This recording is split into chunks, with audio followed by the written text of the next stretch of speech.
aquellas fotos sacadas por satélite, que parecían unas construcciones, pero luego fueron muy criticadas, la fuente no era valiosa. Yo entono el mea culpa de un escéptico, como un famoso artículo de la Historia de la Arqueología, mea culpa de un escéptico, porque realmente yo creía que todo esto era una tontería. De repente las agencias de noticias volvían a hablar de investigaciones de la Universidad Alemana de Wuppertal dentro del ámbito de Doñana para buscar ruinas sumergidas que han sido captadas a nivel aéreo. ¿Y sabéis lo que pensé? Pues pensé que con el fenómeno Google una noticia vuelve a ser reinsertada, que está pasando mucho, no sé por qué, y es de hace 4 años y te lo ponen como si fuera de ahora y toda la prensa lo publica. Y sobre todo nuestro compañero, hay que dejarlo claro, Fermín Agustí, que ha estado sondeando a un montón de personas, y lo que recibía Fermín eran respuestas de: esto es una tontería, ha hablado con todas las fuentes, no sabemos nada, la prensa ha publicado que se reanudan las investigaciones en torno a si la Atlántida estuvo en Doñana, pero luego cuando ha ido examinando cada punto nadie sabía nada. Tan es así que, bueno, hemos pensado en eso, Santi, la facultad del gran buscador para volver a generar noticias fantasma. Hete aquí que en un tema Cabrera Fermín consigue contactar ni más ni menos que con el director del CSIC en Andalucía, Consejo Superior de Investigaciones Científicas, coordinador del CSIC, director de la Estación Biológica de Doñana, Fernando Hidalgo, y claro, le hemos preguntado, hemos hablado con él esta tarde, pensando que eso nos iba a decir lo que todos dicen, que en la Universidad Alemana, que en su día hablamos con ellos hace muchos años, ni inmersiones en Doñana, ni fotografías aéreas, ni tonterías. Yo me he quedado de piedra. Os hemos extraído algunos fragmentos de esa entrevista que hemos mantenido. Por favor, escuchad, porque sobre todo para la gente de Andalucía es muy importante. Y la casualidad es que Antonio José Alés, mera casualidad, ¿no?, tenía el Coto de Doñana como el lugar donde hacía experiencias, él era fotógrafo también, intentando captar con película infrarroja ovnis. Y muchas alertas ovni fueron en el coto de Doñana. Bohullos Par del Condado, poblaciones cercanas de Huelva, pero sobre todo marismas de Doñana. Bueno, pues ahí nos dirigimos. La pregunta era clara: ¿es verdad la noticia? ¿Es verdad que se está investigando? Escuchamos y ahora opinéis, compañeros. Es el director en CSIC de la Andalucía. Bueno, yo, si quieres, te cuento un poco lo que hay, o lo que yo sé como coordinador de la investigación, que somos los que tenemos que dar la autorización final. Vamos a ver, desde que Wicol y Kuhn publicaron allá por el 2003 una hipótesis que decía que, bueno, que habían visto en base a unas fotos aéreas unas figuras circulares y rectangulares que ellos creían que no eran naturales y que podría haber una ciudad enterrada debajo de una zona de la marisma, concretamente de la marisma de Hinojo, en la zona de Cardales. Pues un equipo de investigadores españoles dijo: vamos a testificar, a ver si esto es verdad o no, y para ello tenían que hacer una serie de pruebas. Y presentaron un proyecto que hay que ser, como todos los proyectos, aunque lo hayan evaluado y le hayan concedido fondos para ejecutarlo en Doñana, tiene que verlo el coordinador de la investigación y el grupo de trabajo. Entonces nos pusieron unas pruebas que eran un poco agresivas en el medio, es decir, directamente entraban en una cata bastante profunda y le dijimos que no, que antes de hacer esa cata nosotros necesitábamos que hicieran una serie de pruebas que ellos habían pensado hacer casi de forma simultánea para ver si eso era verdad. Las pruebas esas las han hecho, es decir, ellos lo que han hecho, han estudiado la sedimentología y la palinología de esa zona, que según la creencia antigua en Doñana debería de estar inundada, y han demostrado que no, que esa zona estaba seca, que allí había plantas terrestres y que por lo tanto había una posibilidad de que lo que decían Wicol y Kuhn fuera verdad. De ahí pasaron a hacer estudios electromagnéticos y han vuelto a comprobar que efectivamente encuentran unas resistencias que no son normales y que podrían deberse a edificaciones o a ruinas o algo así, Y ahora, pues lo que ellos han planteado es finalizar ya el estudio con 2 catas, una cata más liviana, que son varios agujeritos de 2 por 2 metros, otra que ya es más dura, que son una cata de 3 por 10 metros y 7 metros de profundidad, y hacerlas en las zonas que ellos también han volado y han visto que efectivamente allí aparecen unas figuras que ellos creen que no son normales. 3:13. Yo creo que es de verdad una bomba informativa, sobre todo por el silencio que había alrededor de esta noticia. Lo repito, Fernando Hidalgo, director de la Estación Biológica de Doñana, ni más ni menos, coordinador del Consejo Superior de Investigaciones Científicas de Andalucía, al que le agradecemos un montón que nos haya atendido y nos haya dado más claves. Construcciones, catas, posibles construcciones, cuidado, no que estén ahí, pero claro, las fotos aéreas, que muchos escépticos dijeron que era una tontería y demás, y que podían ser cualquier cosa, al parecer no solo son esas fotos, sino que nuevas prospecciones aéreas han demostrado que están esas estructuras, y los pólenes han demostrado que era una zona que no estaba cubierta por el agua y que todo se corresponde. Seguimos con más datos. Ellos creen que es difícil que sea natural, y lo que sí que han probado es que esa zona que se creía que hace 8.000, 9.000 años estaría inundada, ellos lo que han probado es que esa zona no estaba inundada, que o bien por efectos de un tsunami, por cualquier cosa, esa zona estaba en seco y por lo tanto sí que podría haber poblaciones humanas antiguas allí y restos por lo tanto. Por si faltaban pocos datos, un último colofón de qué puede ocurrir, de qué va a pasar. La confirmación es la siguiente y tenemos que darle a estas horas luz verde por parte de la ciencia para la investigación definitiva de algo que ya parece una mínima evidencia extraña. Sea la Atlántida, le decíamos a Fernando Hidalgo, o sea otra construcción. ¿De otra construcción de cuándo? ¿De antes de cuándo? O sea, es como si la arqueología nos mostrase algo que desde luego no estaba en el guión.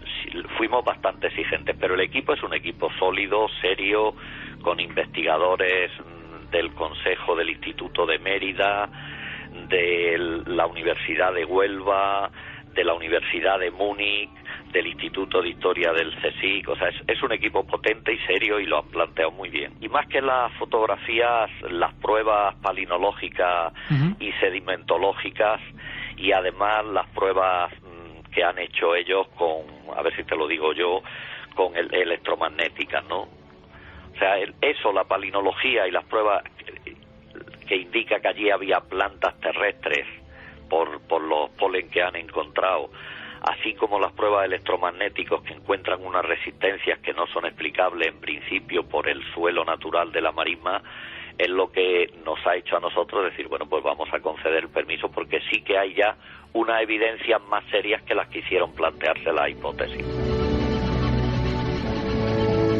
Pues un amigo, también de gran nivel, que estará muy contento de escuchar esto, ni más ni menos que de boca de los científicos, a pesar de, repito, el silencio, y como siempre ocurre que a veces uno llega a determinados cargos intermedios o bajos y recibe miraditas de desprecio o recibe de esto no hablamos y menos para vuestro programa, como ha ocurrido, y luego cuando acude a la cabeza, a los que saben, a los científicos, a los que tienen responsabilidad, son los que amablemente dan los datos. En fin, este país es así, ¿no? A veces uno acude no directamente al director de algo y se encuentra con, bueno, pues con prejuicios y con cosas inconcebibles, sobre todo en medios institucionales.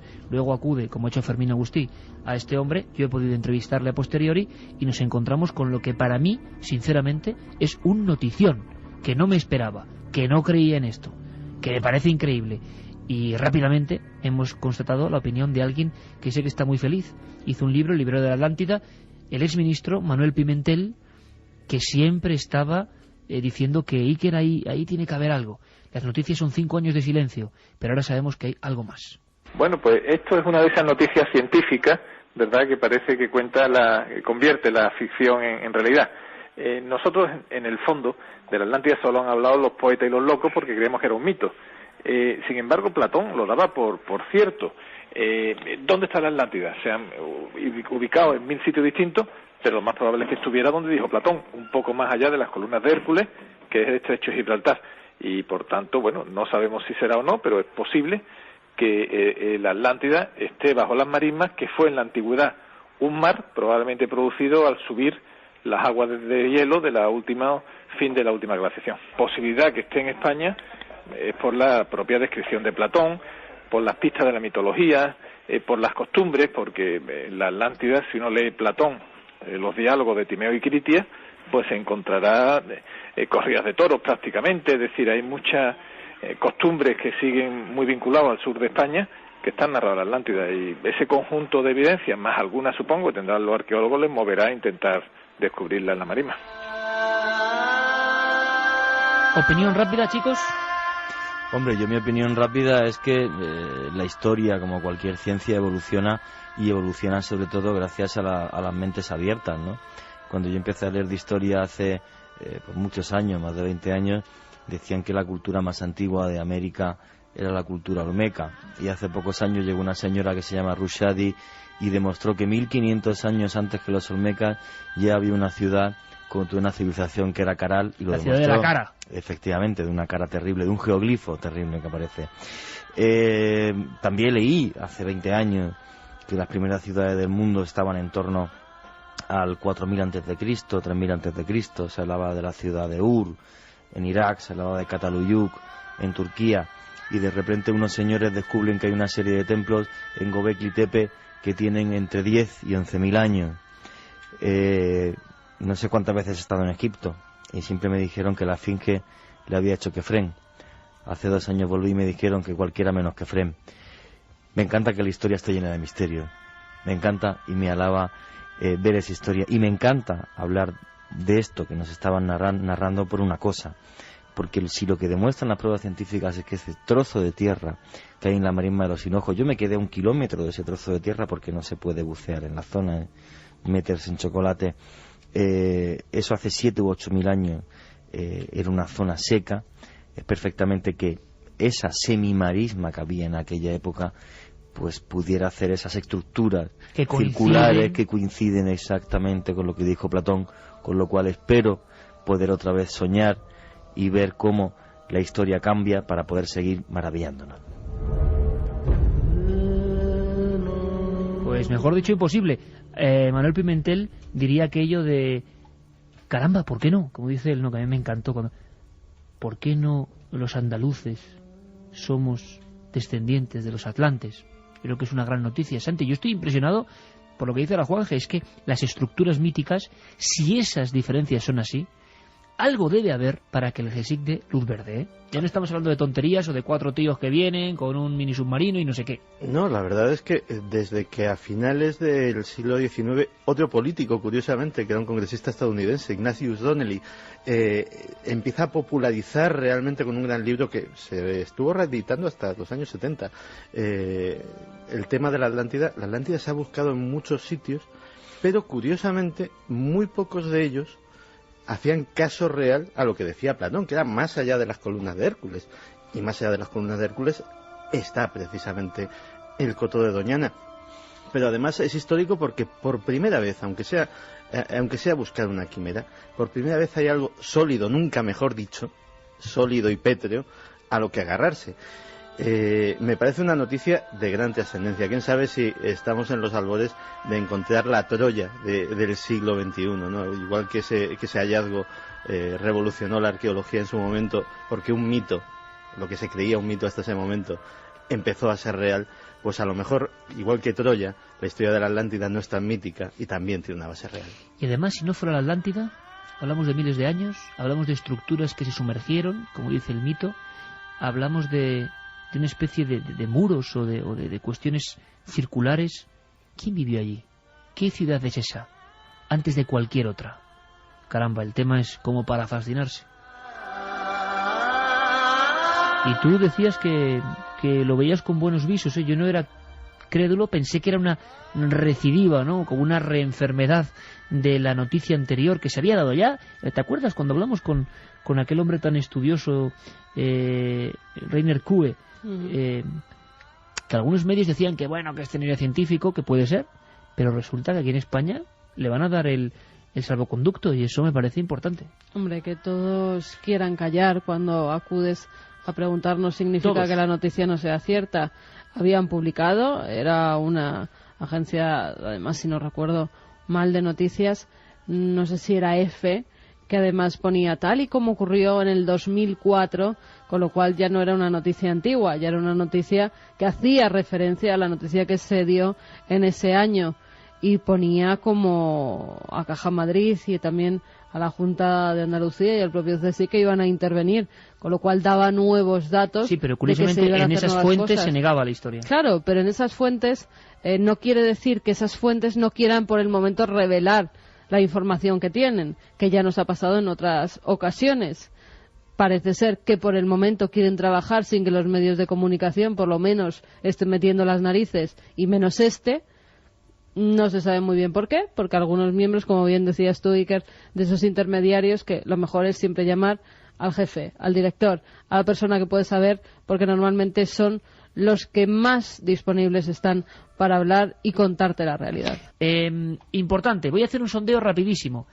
Tú dejaste de fumar hace muchos años, por fortuna. Yo sí. ¿Juanje? Por fortuna. No. No que no fumas, sino que fumas. Yo empecé a fumar con 27 años. Joder, además, es que tú mira que lo hace Y como un todo. carretera encima. Mira que lo hace Un paquetito al Vale, día. Fermín fuma. No. Geray también. Sí, Fermín Geray sí. sí fuma.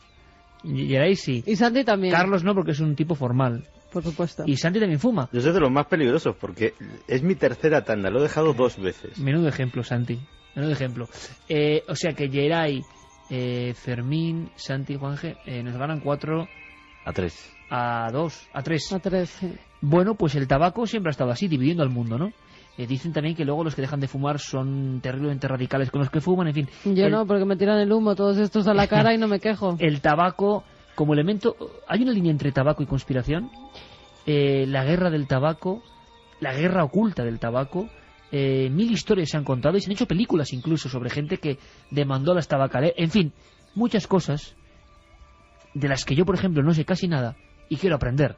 Así que se abre el telón de la sección de conspiraciones de Santiago Camacho.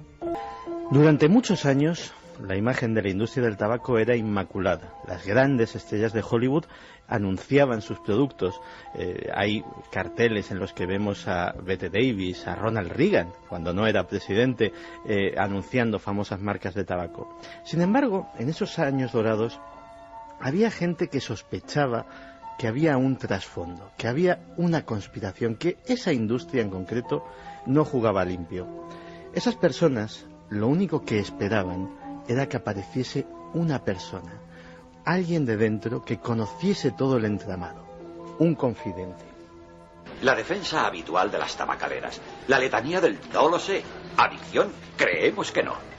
Afecciones, no sabemos. Cogemos un puñado de hojas, las liamos, se las fuman, cada cual decide por sí mismo, no sabemos.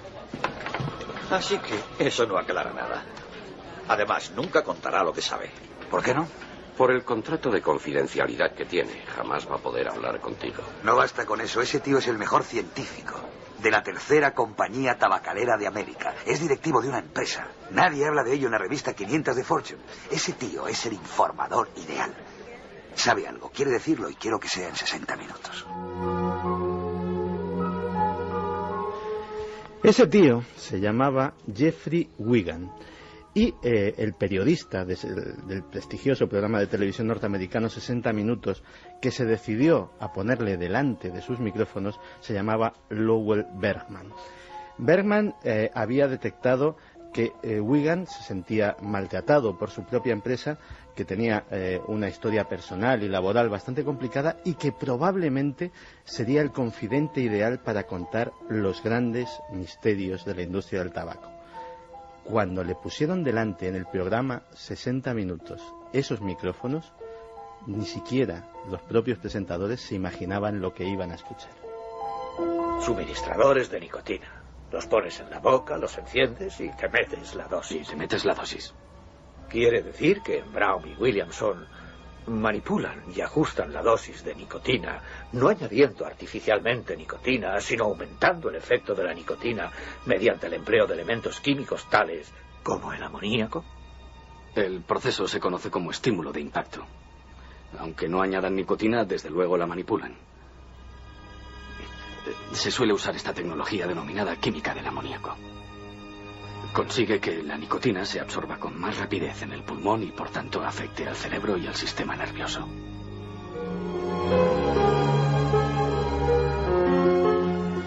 Wigan sufrió a partir de entonces un verdadero infierno personal. Amenazas en su contestador automático, registros en su casa, su vida empezó incluso a correr peligro. Sin embargo, ya estaba hecho. Una vez había hecho pública su historia, prácticamente era intocable. El que le pasase algo no hacía más que confirmar lo que había contado.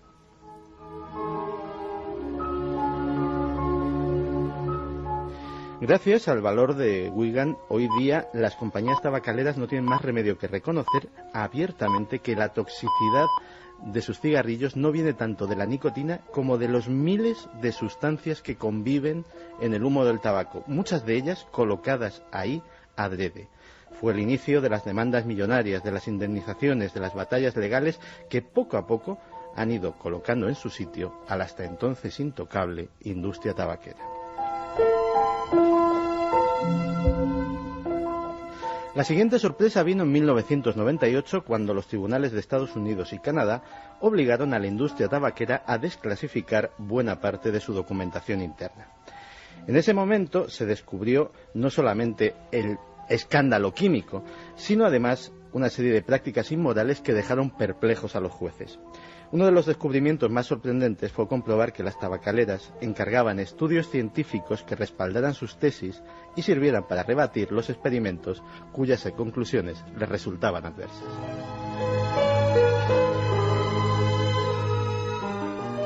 Tal fue el caso del profesor Takeshi Hirayama, que en 1981 hizo un estudio en el que demostraba que las posibilidades de contraer cáncer de pulmón de las esposas de los fumadores eran muchísimas veces superiores a las de las no fumadores, rebatiendo el argumento de que el fumar era una elección personal y que por tanto los fumadores pasivos no corrían peligro.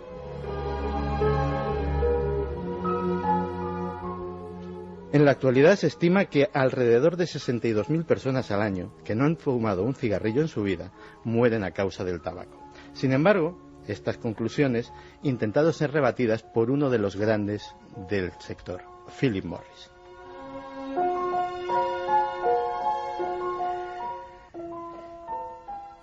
Philip Morris encargó la elaboración y difusión de un estudio similar, pero que, lógicamente, tuviera resultados contrarios.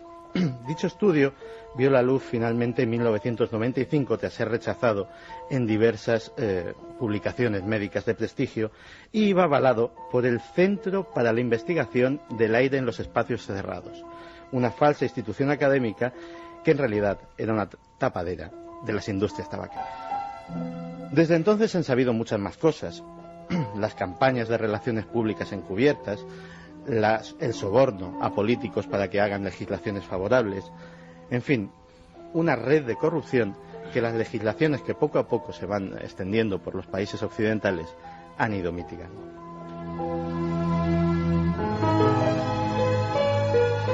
Y para finalizar, un dato. Todos nos acordamos de Alexander Litvinenko, ¿verdad? Envenenado con polonio 210, un elemento radioactivo y cancerígeno muy potente. Ese espía, cuya agonía pudimos seguir casi en directo en la televisión, había ingerido esa sustancia. En un paquete de tabaco hay una cantidad de polonio 210 semejante a la que ingeriríamos en nuestro cuerpo si nos hiciéramos 250 radiografías de tórax al año. Ya lo he dicho antes, yo soy fumador, pero creo que merece la pena pensárselo. Escucharon unos monjes recitando este tipo de versos, pensaron que aquellos hombres estaban tocados por la mano de Dios y sus voces eran capaces de comunicarse con lo divino.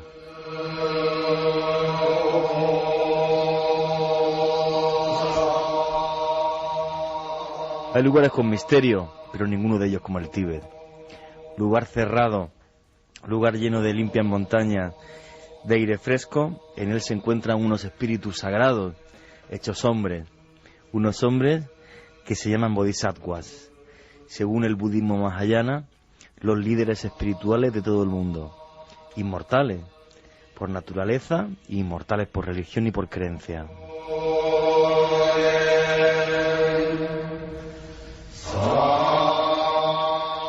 De todos ellos el más importante es el Dalai Lama.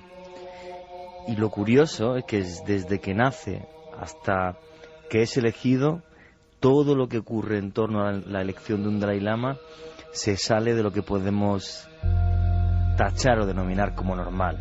Pensemos además que el Dalai Lama que existe ahora, en el año 1989 fue escogido ni más ni menos que Premio Nobel de la Paz. Pero ¿cómo llegó un niño llamado Tenzin Gyatso a ser el 14º Dalai Lama? A mediados de los años 30 un pequeño soplo de calor inundó el Narlinga, el palacio de verano de todos los Dalai Lamas, y el 13º Dalai Lama sufrió un infarto, una muerte precipitada y expiró. Imaginaos cómo fue aquel momento, aquel palacio en el que sonaban las trompetas, gigantescos gorros de color amarillo, túnicas naranjas, todo el cortejo, miles y miles de monjes delante de un cadáver que estaba completamente recto. Y ante el asombro de todos los que estaban allí, el cadáver, el 13º Dalai Lama ya fallecido, giró su cara. Los que estaban delante, ni cortos ni perezosos, pensando que era simplemente una casualidad, giraron su cabeza y la volvieron a poner recta. Y ante el estupor de las miles de personas que había delante, el 13º Dalai Lama, después de muerto, volvió a girar por segunda vez su cara hacia el este. No pasó ni una sola semana cuando en una columna del lado este del Narlinga apareció un hongo con forma de estrella, y entonces el Panchen Lama, el segundo lama más importante, otro bodhisattva, otro alma inmortal, dijo que el 14º Dalai Lama tenía que venir desde un lugar que estuviese al este del Potala. 49 días son los que da el budismo mahayana para que el alma del difunto penetre en el niño que van a nacer. Meses y meses se tardaron en buscar al 14º Dalai Lama. La desesperación entre el pueblo tibetano era ya bastante tremenda. No sabían qué hacer para encontrar a ese niño. Hasta que de repente un sacerdote, un monje, fue a uno de los lagos sagrados más importantes que hay para el budismo, en concreto el lago que además está a mayor altura del mundo, el lago Nanko, y en un trance dice que vio una casa con un techo azul, un perro y un niño que estaba sentando esperando. Ni corto ni perezoso fue al templo de Sera y mandó desde allí una comitiva de personas que fueran a buscar en dirección alguna casa con el techo de color azul. Uno de los monjes se disfrazó de soldado y el soldado de monje. Cuando aquel soldado vio una casa azul en el pueblo de Taxtes con un niño delante, se agachó para mirarlo, y el niño le cogió al soldado, que realmente era un monje, el collar que tenía en el cuello y le dijo: eso es mío. Era un collar de 13º Dalai Lama. Y entonces le preguntó el soldado: ¿yo quién soy? Y el niño respondió dos palabras que le hicieron ser rey de todo un imperio. Respondió dos palabras que le hicieron ser un inmortal. Le dijo: haga Sera.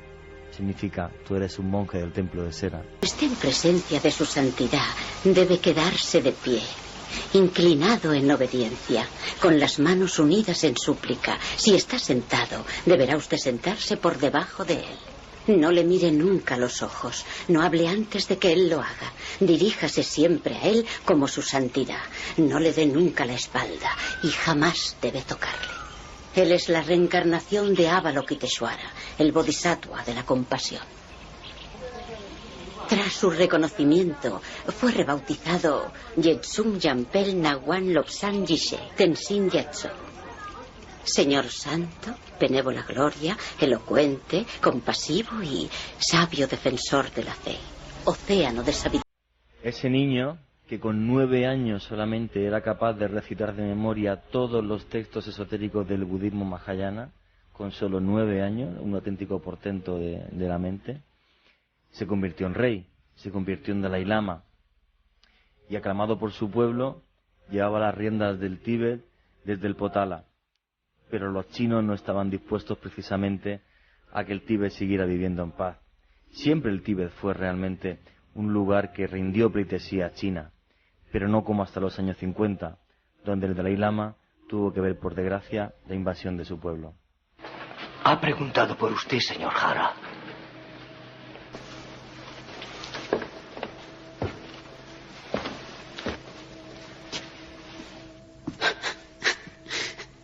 ¿Condon? Estaban destruyendo el pueblo en el que nací, Taxa, en Amdo. Era terrible. Solo era un sueño, una pesadilla, nada más. Pero era muy real. ¿Por qué lo he soñado? Mi mente jamás imaginaría cosas tan horribles. Siempre continúa. ¿Qué os ha parecido? Un pack sin solución de continuidad, conspiración del tabaco, aterrador y, por fortuna, para compensar la balanza, una historia humana y sobrenatural que merece la... Por si faltaba algo, y ahora vamos con los últimos mensajes y nos ponemos un poco más distendidos en nuestra forma, aunque hay una noticia muy dramática. Un elemento más. La historia, la arqueología, las investigaciones. Boletín de la historia, Nacho Ares.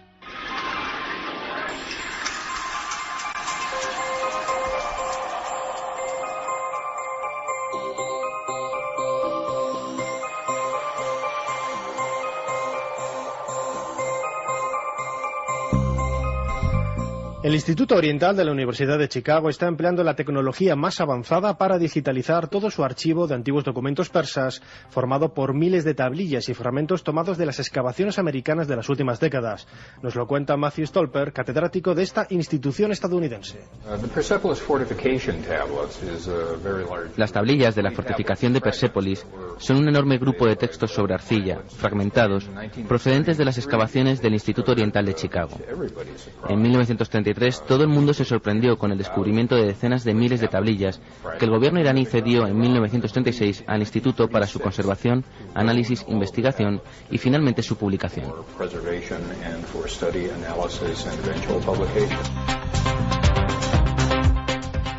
La digitalización consiste en la realización de múltiples fotografías de la pieza empleando decenas de pequeñas lámparas que iluminan todas las zonas de la tablilla.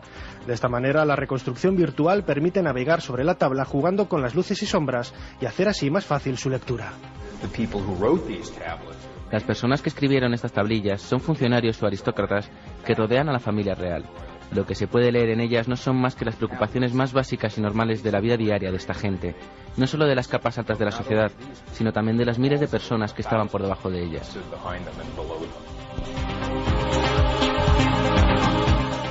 Con los nuevos trabajos, el Instituto Oriental contará con un archivo de más de 10.000 tablillas digitalizadas.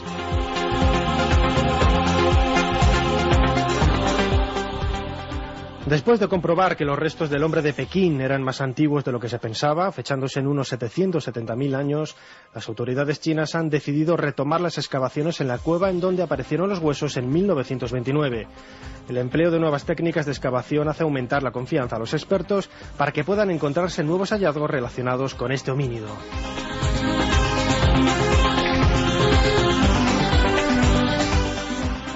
La noticia ha recorrido las páginas de los periódicos de todo el mundo. El famoso busto de Nefertiti, según el investigador Henry Stirling, es falso. Nos informa desde Berlín la corresponsal de la cadena SER, Carmen Vela. El director del Museo Egipcio de Berlín, Dietrich Bildung, niega categóricamente la supuesta falsedad del busto de Nefertiti. Henry Stirling es sin duda un historiador muy popular y un excelente fotógrafo, pero sus teorías son muy fáciles de desmontar por un experto. Sería una réplica realizada por el escultor Gerhard Marx tras las excavaciones de 1912 y luego, ante la dimensión dada al hallazgo, ya no se desmintió la verdad. Los científicos alemanes están convencidos de haber demostrado con una tomografía computerizada la autenticidad de la bellísima estatua de la esposa del faraón Akenatón.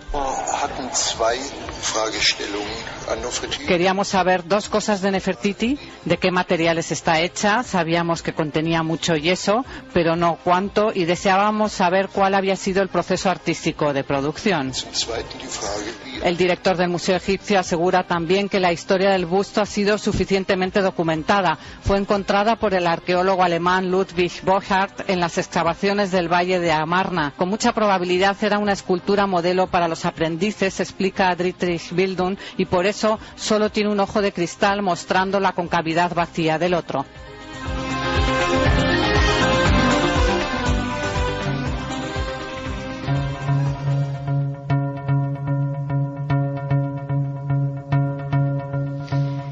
En fin, descubrimientos, hallazgos, polémicas. Hay una noticia un poco desagradable, un poco extraña. Siguen produciéndose casos de exorcismo. Pocas veces habíamos oído algo de alguien que quedara ciego. después de un exorcismo. Sí, una chica ha quedado ciega, una chica de 14 años, pero es que otra ha muerto. En una misma familia ha ocurrido en Nueva Zelanda. Janet Moses, una joven de 22 años, murió tras ser ahogada porque sus familiares le hicieron tragar muchísimos litros de agua para sacarle los demonios del cuerpo. Al parecer, una de sus hermanas había robado hacía unas jornadas una especie de leones. Esto la familia lo interpretó como que les iba a traer... ¿De leones? ¿Cómo de sí, leones? Sí, unas figurillas de leones. Y la familia lo interpretó como que les iba a traer mala suerte. Pensaron que un espíritu maligno se había colado en el cuerpo de la joven y no solamente sometieron a esa chica al exorcismo, un exorcismo que ha acabado con su vida, sino que a otra de las niñas que estaban allí, una chica de 14 años, pues la ha dejado ciega y por el momento no ha recuperado la vista. Pero no solamente a ellos, hubo otros familiares implicados, otros 5 jóvenes de esa familia también fueron exorcizados, aunque ellos resultaron ilesos. Bueno, lo de administrar un montón de litros de agua no sé de dónde viene, pero es lo mismo que pasó en el caso del Baicín, ¿no? Encarnación Guardia, sí, lo mismo. Pero aquello agua con sal, sal, vinagre y pimienta. ¿Eso viene de alguna tradición de algo? Agua. Para hacerte vomitar, para provocarte vómitos pensando que así expulsas el demonio, sí. Exacto, el caso más dramático, el de Granada, el caso del Albaicín, que porque querían, digamos, sacar algo de dentro. En fin, este pequeño apunte dramático, terrible, que siempre se viene repitiendo, pero con el elemento ese que nunca habíamos, sí, muerte, sí, pero dejar ciego a alguien por un exorcismo. Sí, porque grabaron, o sea, dañaron los globos oculares de esta joven. Al parecer, en uno de los momentos del exorcismo, sabéis que el demonio dice por dónde va a salir, por los ojos, por la boca. Presunto demonio, sí, o el enfermo, o lo que sea. Sí, bueno, el exorcizado en ese caso, o los familiares interpretan por dónde va a salir ese supuesto espíritu maligno, y en este caso, pues al parecer era por los ojos, con lo cual, ¿qué hicieron? Dañarle los ojos, y por eso la chica se ha quedado ciega. Madre mía. Vamos a cambiar el entorno musical, eso sí, Geray, ahora con una de tus músicas elegidas para acabar con mejor sabor de boca, con los mensajes, con nuestra pequeña tertulia final, música de Alan Parsons. Hoy todas las músicas que han sonado, un poco en homenaje a la época de medianoche, eran de este estilo, ¿verdad? Alan Parsons, Yo Robot, 1977. Vamos con esos últimos mensajes. Patricia desde Lugo nos dice: Carmen, ¿se ha sabido algo de la noticia de los 3 botes desaparecidos del laboratorio de Estados Unidos? No sé si volvisteis a decir algo, besiños a todos. Pues no. ¿Se ha sabido algo, que chicos? Sepamos, no. Desaparecidos continúan. Se ha confirmado que eran una especie de peste equina. Y la verdad es que vuelvo a lo que dije en su momento de la noticia. No es la primera vez que pasa en esa instalación, que teóricamente es uno de los lugares más peligrosos del planeta. Y recuerdo eso, que las famosas esporas de Anthrax, con las que después del 11S se aterrorizó a Estados Unidos, salieron también de ese laboratorio, y no me explico qué clase de seguridad tienen allí. Claro, la gran pregunta conspiranoica es: ¿qué estará pasando con los depósitos de armas biológicas de países del este, desmantelándose por completo, vendiéndose al mejor postor? La primera vez que escuché hablar a alguien de conspiración con elementos biológicos de estos países del telón de acero, ¿sabéis a qué personaje fue? No. Pues a uno que apareció en un programa que hacíamos de radio hace como 14 años, que nunca supe quién era. Le llamaban El Confidente. Ah, entonces yo sé quién es. Ah, yo también. Vaya sí, tela. Sí. Ese era un pájaro. El Confidente que aparecía en Radio Intercontinental. Sí. Hace 14 años. Tuve yo mis más y mis menos con él. ¿Otro amigo tuyo? Sí. Otro amigo de Santos. Ese es además amigo íntimo. Que investiguen. ¿Quién era? Bueno, en aquel equipo estaba Luis Álvarez, Carmen, estábamos varios de la Quinta, y hace 14 años. Y en Radio Intercontinental, ahí aparecía de vez en cuando un personaje que montaba unos líos de no te venías, que era El Confidente. Un día hay que recuperarlo. A ver si contamos con él. Ainhoa Sanz desde Bilbao nos dice: me alegro de no fumar ya. Gracias por la investigación. Soy fumadora, trabajo en un estanco y la gente con la crisis compra lo más económico y más perjudicial, con tal de fumar lo que sea. O sea, que peor tabaco, más terrible. Todos sabemos lo malo que es. Sí, claro, más barato. Ese que igual es más durante natural. una época es más natural, ese de liar. No, el de liar no lleva nada. Ese dice que está batiendo récords de venta. Sí. Eso no es malo, ¿no? No, yo no Ya. digo que el tabaco sea bueno, ni mucho menos. Lo que pasa que como se sataniza a como lo describía Cortés en sus crónicas, que decía algo así, que sí, no sé de memoria, decía: y vi a unos hombres que trabajaban con tizones encendidos en la boca y me comentaban que por hacer esto trabajaban sin dolor alguno. Esa es la primera crónica que existe escrita sobre el tabaco. Vaya cita que te has sacado de la faltriquera. Hernán ¿sí, señor? Cortés, sí señor. Sí, señor. Todo para seguir fumando. Hola. Ya tiene argumento. Hola, soy Juan Antonio de Granada. Qué programa más emocionante de esta noche. Sois los mejores, muchas gracias. A ver cuándo venís por aquí para que me firméis algún libro. Nosotros vamos donde nos digáis, ¿A Granada? pero tenéis que ir, sí. A Granada igual es que vamos, ¿eh? Claro, a Granada igual que vamos, pero es que nos lo piden desde Granada, nos lo piden otra vez desde Lanzarote, desde Gran Canaria, que no somos nosotros los que Eso. elegimos dónde ir, que tenéis que dar la murga Sí, sí. a las radios de vuestras provincias, de vuestras ciudades y pedir que vaya Milenio 3, que nosotros encantadísimos de viajar. De momento, sábado 23 de mayo, todo el equipo, Morón de la Frontera, ese pabellón Blas Infante, y sonará esta música.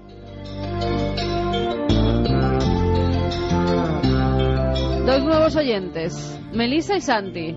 Nos dice: hola amigos, os escucho junto con mi familia y amigos desde hace varios años. Desde entonces cada domingo les he estado contando vuestras historias a mis dos sobrinos de 12 y 13 años. Hoy por primera vez su madre les ha dejado escuchar el programa en directo. ¡Caramba! Hoy ha sido la noche de pasar la delgada línea roja, entonces. Sí, pero mañana a cambio tienen que estudiar. Eso, que estudien. ¿Y son cuántos años tienen? Tenían 12 y 13. No sé si ahora serán un poco mayores, pero vamos. Nos decía que desde entonces cada domingo les contaba esa historia a sus sobrinos de 12 y 13 años. A lo mejor tienen pues de esa oye, edad. bienvenidos, bienvenidos. Melissa y Santi se llaman, así que bienvenidos a la nave. Melissa y Santi Bis, porque aquí tenemos al otro Santi. Entonces, una cosa importante, Que igual les estudie, ha que parecido... estudie, para no parecerse a este. Fíjate lo que dice. En fin, a estas horas ya. Es importante que el programa igual les ha parecido un poco extraño, porque era de otro personaje anterior. Pero bueno, gracias por sumarnos a esta gran familia. Nos dicen, lindo programa el suyo, no hay nada como la magia de escuchar la radio y sus historias en la oscuridad. En Huelva se ha publicado, en el Huelva Información, hace muy poco, que la Junta iba a dar dinero a los alemanes para la investigación en la bahía de Hinojos. También muchos mensajes que siguen llegando sobre Alés, que nos decían: me ha encantado este homenaje al gran precursor de Milenio 3, yo era demasiado joven para escuchar sus programas, pero mi madre lo hacía tal y como yo lo hago ahora. ¿Qué con detalle más vosotros. curioso, Santi? La generación nos escribe a nosotros, pero es que sus padres eran los que oían con el transistor. Efectivamente. Qué curioso, es como si cambia el formato, cambia la radio, cambia el sistema de escuchar la radio, que dentro de unos años va a ser distinto. Pero, ¿verdad? La Sí, gente el sigue en podcast ese... y tal, pero claro, se claro, seguirá claro. escuchando por supuestísimo. Pero el eslabón mágico continúa. Juanra desde Valencia nos dice: existen tantas ruinas antiguas aún por descubrir que el carro de la arqueología nunca parará. También nos dicen: buenas madrugadas a todos. En buena medida los años 70 para mí fueron las noches de Alés, el que me abrió la mente. Qué cantidad de gente que lo recuerda, ¿eh? Esto nos ha sorprendido y nos ha sobrepasado un poco. Esas psicofonías que yo grababa para oírlas de día porque me daban pánico de noche, ¿se acuerdan también? En Milenio 3 siempre ha sido nombrado por todo el equipo y en su día el Alerta 2004. Muchos lo conocimos por los halagos de Iker, nos dice Javi desde Viladecans. Pues me da orgullo escuchar eso, ¿eh? Saber que hemos ayudado a conocer a otros maestros. Cientos de noches escuché su voz en un transistor japonés, mira como tú, Santi, y cuánto aprendí con sus programas. Él marcó el camino que vosotros seguís. Aunque, repito, somos bastante distintos en muchas cosas, ¿eh? Eso hay que dejarlo bien claro. Cada uno tiene su línea, y esta línea es la nuestra, la de Milenio 3. Ni mejor ni peor. La nuestra y la vuestra, la que hace que 700.000 amigos estemos hilados, pues bueno, en esta fantasía, en esta ilusión, en esta búsqueda, en esta idea de que, bueno, nos preguntamos cosas. Decía un sabio que hay dos bloques en la humanidad, ¿no? Igual esto es muy heavy decirlo, pero gente que, bueno, vive, que está bien, y gente que se pregunta constantemente cosas, que no solo sobrevivir, sino tenemos algo dentro que no sabemos qué es, quizá curiosidad, quizá angustia existencial, y nos gusta preguntarnos cosas. Bueno, pertenecemos a esos y sabemos que vosotros también sois de esos. Fermín, Carlos, Geray, como siempre, un placer. Amigo Juan G. Vallejo, prepárate para la aventura sevillana dentro de 2 semanas. Quiero ver en forma, ¿eh? Encantado de bajar a Andalucía. Madre mía, Juan G., ¿cómo estamos? Santi. Pues es el inconsciente. La tos esta extraña que tengo. Tenemos amigos de Santi. Al final Juanje quiere poner siempre su guinda. Santi, como siempre, muchísimas gracias. Un placer. En 7 días, aquí, con mucha más aventura, información, misterio.